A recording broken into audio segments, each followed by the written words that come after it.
kitoko Bola munone sengo Esilise maela banguna Lelo nazuta tolango Na esengo Lelo nazo yemba yemba Zembo esengo Lobiele kana yemba Zembo kolela Lobiele kana yemba Zembo soni Kaso permetache Eko bana vie O se souvenir Na ba retraite Na ba sacrifice Na ba offrande Na ba veye O pesi lo yembo esengo Lo yembo esengo Na yemba O zamalamu Yesu zamalamu Yesu zamalamu Nana yebeli Olikona yo etonti mekena motema na kae. Au commencement, était la parole, et la parole, Christ.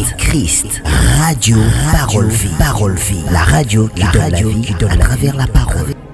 Shalom bien-aimés dans le Seigneur. Merci Bandeko Balandi Radio Parole Vie. Mes beaux amis partout à travers le monde entier. Mes beaux kati pour mina butu tope na tonga lelo. Ni pona kosomba tokoteka kasi pona koyoka nzambe. Bien-aimé, la Bible dit mutobi kaka kate pona lipa kasi na maloba nyonso ezobima na monoko na nzambe nde pesaka lobiko. C'est vrai bien-aimé dans le Seigneur, tu en as posa lipa pona tonga nzoto.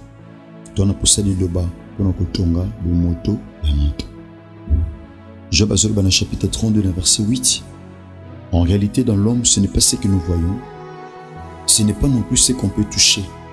En réalité dans l'homme c'est l'esprit. Bien-aimé dans le Seigneur, Jérémie Zoba dans chapitre 15 verset 16. Je recueille tes paroles, je les ai dévorées, et tes paroles ont fait la joie et l'allégresse de mon cœur. Zamba tobela zakana na likanisi ke soka bali azue sengo. Nzoka pe bato aussi babala bazakana mikakatana. Zaba tunso kanisa soki aboti nde azukima na mutema. Ezana bato bana babana 8, 10, 15, 7. Mais bien aimé bana mikakatana. Ngoro bete kimia solo yaka na nzailo bana nzambe. Nebite nino yoyoka bien aimé ton Seigneur. Parce que kondima yana oto yoka. Soloka mi ba médecin kondima pe ikoma plus na maloba o ba médecin bazobisa yo. Tout sambeli bien aimé. Koloto péché merci. Yesu Messia Nazareth pour nous bakoma la mepesa melibiso na butu to pe na tonga le lonkolo. Ya kusan boso na yo pe ko kwa belo na yo tata. Dieu me sente pesa bomo afin que message oyo ezwa vie. Na ramener toute pensée captive na obéissance na komina yo nkolo. Na kombo na yo Yesu Messia Nazareth nde koloto sambeli et to lobi amen. Bien aimé dans le Seigneur, maman comme autozorobela autobandaki depuis mardi, ezali nini na salité.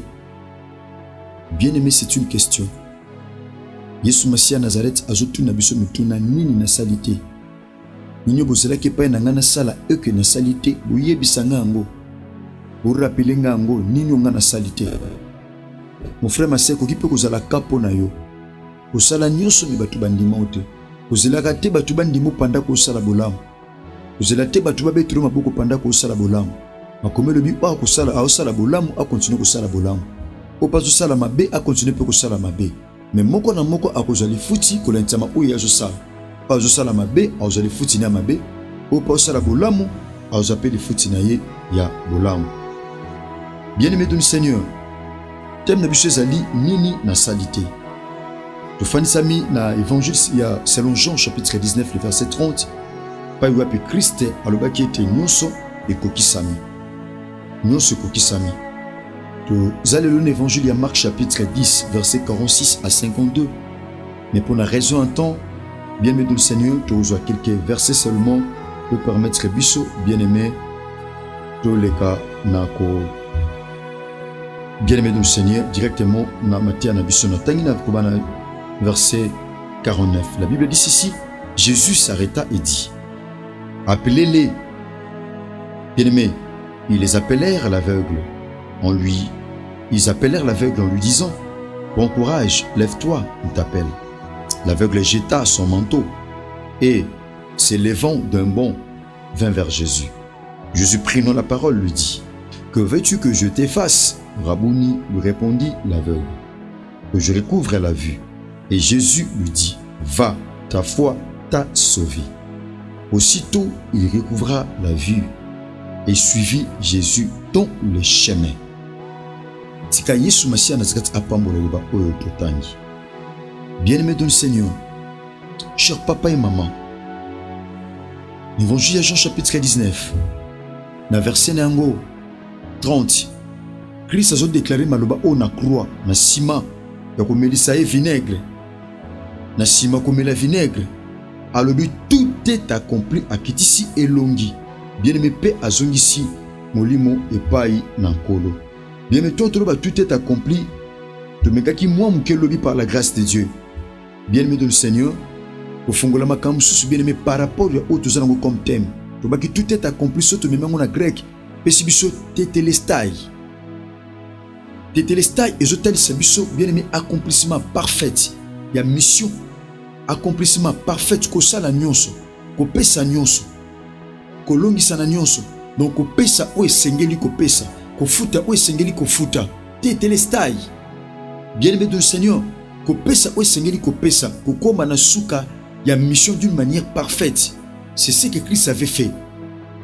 Bien-aimé dans le Seigneur, Christ a komaki na suka mission et voilà pourquoi le Père tout est accompli. Pourquoi le tout est accompli? Bien-aimé dans mukili, Christ a réalisé qui 4 sortes de miracles. Ah, on a sénat temps, à cela qui miracle belé. Mais ils allaient documenter, ils ont à peu près 37. Mais ça au-delà. Dans 37 miracles, ils allaient documenter, bien qu'ils aient au-delà. Bien-aimé dans le Seigneur, à cela 4 types de miracles. Le premier miracle, c'est un miracle, il y a exorcisme. Donc, l'exorcisme, c'est un miracle, il y a chasser les démons. Christ a chassé les démons. Bien-aimé dans le Seigneur, Koutou ayebisi biso na livre à Marc. L'évangile à Marc chapitre 16, a Bible comme kolanda bato ba ondim. Na kombo nanga, Yesu Masia Nazareth, bako chasser ba démon. Bako chama boko likola maladi pe ba obika. Bako saisir ba serpent. Bien-aimé dans le Seigneur, bako loba minoko asika. Atako bako mela poison. Ce qui est bon bato mususu bango ko sala bango le côté. Bien-aimé, ça c'est la parole du Christ. Christ a dit tout est accompli. Ngolo bani. Nanzela nanga bato ba melaki poison et sala ki bango le côté. Parce que na croix na kokisi nyonso. A kokisi nyonso. Bien-aimé dans le Seigneur, le kola Christ a sala ki nyonso sengela ki sala. Azangi sekite ko pese loko moko songolo. Na Jean chapitre 6 a pesa bato mapa balia. Et pas il map et tout mama qui na boulangerie. Le monde na quitté bato balia mbala moko map. Bien-aimé dans le Seigneur, Christ a tambola likolo a mai, a kalma mbonge, mupepe. Yesu Masia Nazareth a spécial délivrance ta baibande ko vivre na kata tombo, ba fuya gadara, nenge fu abima ki na cimetière, azunga ki na famille na ye. Christ a salaki beaucoup de miracles. Miracle à exorcisme. A salaki miracle ya nature. D'autres be miracle ya nature. Bien-aimé, tout le monde a Christ nenga tambola ki likolo a mai, nini a salaki te. Miracle bien-aimé dans le Seigneur, exorcisme, tu peux pas que bengana ba démon à salaki yango. Miracle ya kotambola na mai wona za miracle ya nature. Deuxième miracle Christ a réalisé qui est un miracle ya nature. A tambola ki likolo a mai. Or, na principe d'Archimède ba yebisi biso tout corps plongé dans un liquide subit une poussée verticale. Na bo moto boza pratiquement impossible mutu corps physique et tambola na mai. C'est pratiquement impossible. Et ngolo bani, Yesu Masia Nazareth azoloba, o ezaki impossible na bomoto. O ezaki impossible na chimie. O ezaki impossible na biologie. O ezaki impossible na nature. O ezaki impossible na science, na science et pas nange koma ki possible. Na pesa ki nyonso na ba domaine nyonso. Na kausa ki même nzete na mkolo moko. Or, po nzete ekauka, esengeli non nzete bakata. To misisa ekufa. Nzete zaki na misisa. Nzete bakata te, mais liloba Christ ekausa nzete. Bien-aimé, c'est ça le miracle en nature. Il y a Christ et Kaousa Nzete. Christ a dit, personne, plus jamais personne ne mangera de ton fruit. Pierre a rappelé Christ a dit, maître, voilà l'arbre que tu avais séché. Tu avais maudit à sécher. Talan Nzoto laquelle qui m'a bé, nenge kauki.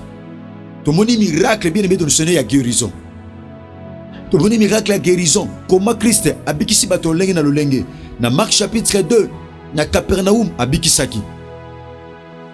Abikisi bato lolenge na lolenge. Christ na ndaku ya Pierre abikisa belle-mère ya Pierre. Abikisa mwasi ya perte ya sang.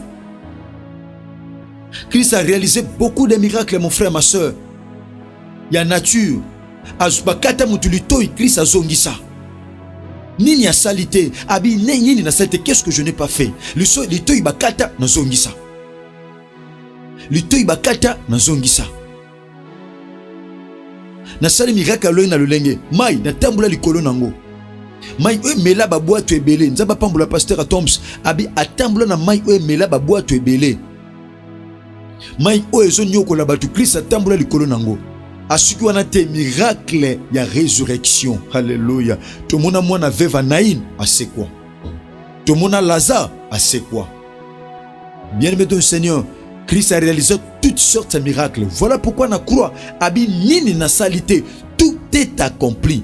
Alobeki ngo na suka yambo azwa molimo azong c'est pas un tata abi tout est accompli. Donc la facture est totalement payée parce que ma mission est comme na suka. Boyebi sanga nini na salité. Oye sengela ki na pesa ki lobiko na pesi mabala na pesi nyo sengela ki na pesa na pesi bo rappeler ngai na croix nini non na salité. Ni na salité. Christ a pesa ki nyoso. Na ngana rappeler maman moko, papa moko, de ko samba na biso, réaliser na vino tanga na Bible. Nini o Christ azaki incapable ko réaliser na Bible, bien aimé. Oh na vino zone mona comme si etikala ko salemate. Bien aimé, parmi ba miracle au Christ a salaki. Bien aimé, il y a miracle à guérison. L'autre touché beaucoup plus miracle à guérison. Et peut-être autant à bien aimé dans le Seigneur évangile, il y a Marc chapitre 10, verset 46. Bien aimé, Batali biso li solo ya Bartimée. Bartimée mwana ya Timée. Bien aimé, comme ya Bartimée, ils en a plusieurs sens. Ils en a plusieurs sens. Ils ont dépend de l'interprétation. Il y a prédicateur, d'un prédicateur à un autre. Ils ont dépendre. Bien aimé de le Seigneur, na présentation un message. Bien aimé de le Seigneur, le lingue prédicateur à comprendre en haut. Pour nous couper ça de manière à ce qui est édifié. Bien aimé, le langue qui est édifié. Tobi Bartimée na grec. So tu es na grec. Bar est tel sabiso fils. Timée est tel sabiso honoré. Honneur. Topé honorable. Bartimée. Wana na grec. So to sangisi kombo wana Bartimée. Et l'ingolo qui sa fils de l'honoré. Fils d'honneur, topé fils de l'honorable, honorable. Mais fils ya honorable, abimisi un aveugle. Abimisi mwana o aza honoré te lokolaye. Ezana batobele babima na famille ya bien, mais bango mo baza bien te. Ezana batobele babima na ba quartier ya bien, bango moko baza bien te. Ezana batobele babima na bamboka ya bien, mais bango moko baza bien te. Ezana batususo réaliser babima na ba parents bien, mais bango moko baza bien te. Moutia bongo, bien aimé de le Seigneur, aza Bartimée. Papa za honorable. Papa za honorable. Bien aimé de le Seigneur, mais aboti mwana o aza aveugle. Bien aimé, na tangu ya kala, ko bota mana handicap, engo tali sabiso source na yango eza péché. Yango réalisé l'évangile de Jean chapitre 9, ba disciple ba epa na Christ maître. Yebisa biso nana sali masumu po mwana mobala bima aveugle. Jamais eko salama ke mutu abota mabe sans miso. Mutu abota mabe miso zo monate. Yebisa biso mto yeba makambo nyonso. Nini komela ki mwana mobali o habité yetenda saki lisumu. Ni ba para na ye ezalaki po kembo ya Nzambe etalisama. Ezalaki po kembo ya Nzambe etalisama. Bien metolobi na grec Bartimée la kisi fils de l'honoré. Fils d'honneur. Mais surtout que na araméenne langue au Christ bande kolobela. Bien aimé, Bartimée sotal sabiso l'impureté. Et tel sabiso la honte. Et tel sabiso faux. Bien aimé, na araméen bar et la kisi faux. Ou réalisé na kati ya Bible, tangu Thomas Paul azoteya, bakutani na bar Jésus. Donc faux Jésus. Bakutani na faux Jésus. Ande ko luka détourner foi ya préconcile. Bakutani na bar Jésus. Donc faux Jésus. Yesu me a faux. Ndelo tozo mona ngobe ba Yesu a faux ba bimi bimi. donc Bartimée mais à faux. Bartimée à vrai, mabimisi Bartimée à faux. Abimisi Bartimée à faux. Bartimée à vrai, mabimisi à faux. Et ça n'a pas de belé à vrai, mazo produit l'eau comme abé. Ana musala bien, mazo produit ma kamamalamte. Bartimée, faux Timée. Abimi faux Timée, fils de la honte. Moi na soni. Yokola zalaki moi na soni, famille ba rejeté. Famille ba bois kisiye. Lokola za moi na soni, o vivre sous nanda côté. Lokola za moi na soni, il faut ba bimisa yo. Oza sous na famille wana te. Bartimée, ba bimisa qui est bien-aimé dans le Seigneur. Pendant que babimisi Bartimée a se retrouvé na balabala. Et ça na ba tobele destiné na ye et comment na balabala. Libala na ye et comment na balabala. Vie na ye et comment na balabala. Santé na ye et comment na balabala. Ba projet na ye et comment na balabala. Nyonso aye et se retrouver na balabala. Nyonso na balabala. Tata a fait nanda na bana msusu. Mais Bartimée lokola bima ki faut a se retrouver na balabala. Pourquoi? Parce que eloko mabe influence ka malamu. Lilala moko mabe ebe pisaka 80 malala o eza malamu. Babi te yo fo bima, yo fo kende. Pourquoi? Parce que bima faux. Bien-aimé, na kata fausseté na ye a se retrouver au bord du chemin. Eza bato belé nyonso vine eza o se retrouver na balabala. Bartimée zaki aveugle. Un aveugle c'est quelqu'un a une difficulté à komona. Bien-aimé, mais ana misu et mon ante mais ma toyi et yo kaka. Pe munoko elobaka. Bartimée bien-aimé de sonner attaque au misu bande ko mon ante mazaki na matoyi. Lebe di ayoki ke Yesu Messia Nazareth alinya bima. Akotaki na Jericho, ya rataki Christ etango akotaki, mais na kobima abi na raté te. Na raté mon mbalote. Christ abi nini na salité. J'ai tout accompli. Oye sengela ki na sala, na sali. Christ pendant kazoleka, Bartimée abando gang. Fils de David. Jésus, aie pitié de moi. Bien-aimé Nathan Wakalaso bengi Christ est fils de David. Bien-aimé dans le Seigneur, c'est qu'on a la révélation il y a Christ. Fils de David signifie Messie, libérateur, sauveur. Abi fils de David, yokelanga mawa. Tatananga azo honorable mais na bima raté. Libala nange bima raté. Santé nange bima raté. Ba nanga bima raté. Le kola yo sala kanyonso. L'évangile yali que fongola ki beaucoup na kata synagogue. Autant que le bien était, l'esprit du Seigneur est sur moi parce qu'il m'a oint pour annoncer une bonne nouvelle aux pauvres.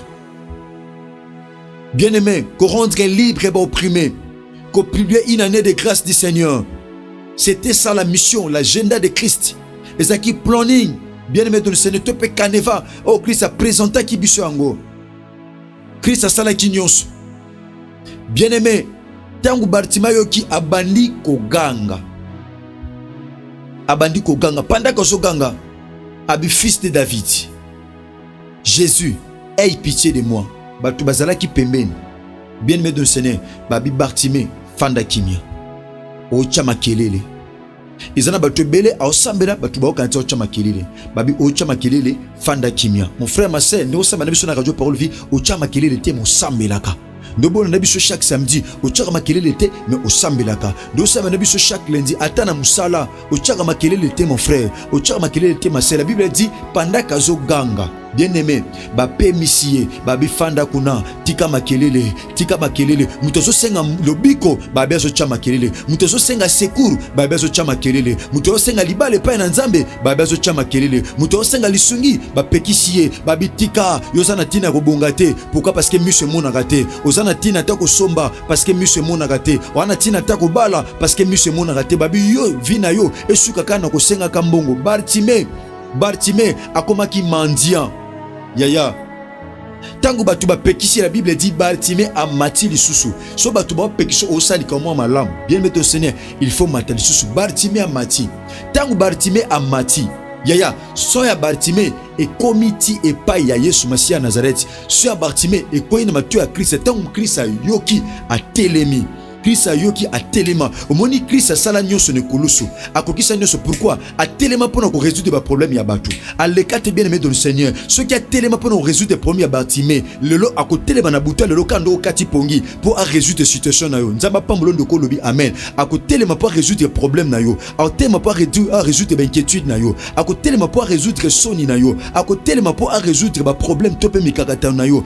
Christ a telema a sarita. Tango a telemi abi bobengela ngai Christ atindi babenga mutu moko abi bobengela ngai aya awa Christ atelemi kaka pona mutu moko mutongo pe aveugle mais Christ atelemi pona yo mona buta lelo Christ akotelema pona yo oloba ke Yesu Masia nazakata zana bomo Christ akotelema pona Christ tango atelemi bien aimé dans le Seigneur abi bobenga yo oh bien aimé dans le Seigneur na bomoto na mukili eloko malamu e evitaka eloko mabe. Pourquoi? Parce que eloko mabe e polisaka eloko malamu.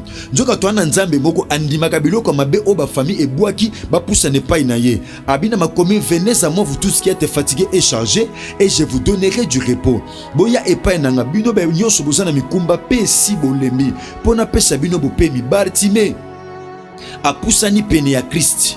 Tango pusani Yesu Masia nazakata tuni ye mutuna abi olengi na sala yo nini parce que ngana zanzambo na sala kanyonso na kokisaka nyonso yebisanga pusa mutema na yo na bien aimé dans le Seigneur na les Actes des Apôtres chapitre 3 tango Pierre na zo bande ko yapo bakota na temple bien aimé ndeko azala ki wana paralytique tango asenga ki yaya tango Pierre abisaki nane lokote mutu wana ngolo bazaki na pusa guérison te bazaki na pusa mbongo contrairement na Bartimée bina na pusa mbongo te nane pusa lo musute kaka na mona misu nange mona Christ abisie kende konima na yo e bikisi yo Bartimée a mona donc Christ a sala miracle ya guérison misu amuté banda ko mona te Christ bien aimé de nous a monicier bien aimé nangane biso mon frère ma sœur ezabilo musu tomsu oyo kongo na matoyi me misu mona te lokola Christ akokisa nyonso nini o ya salité amonisa ba aveugle atelemisa ba koka bien aimé bato loboko ko kauka loboko fongwama Christ a sala nyonso ezane loko moko te o Christ alembana ko sala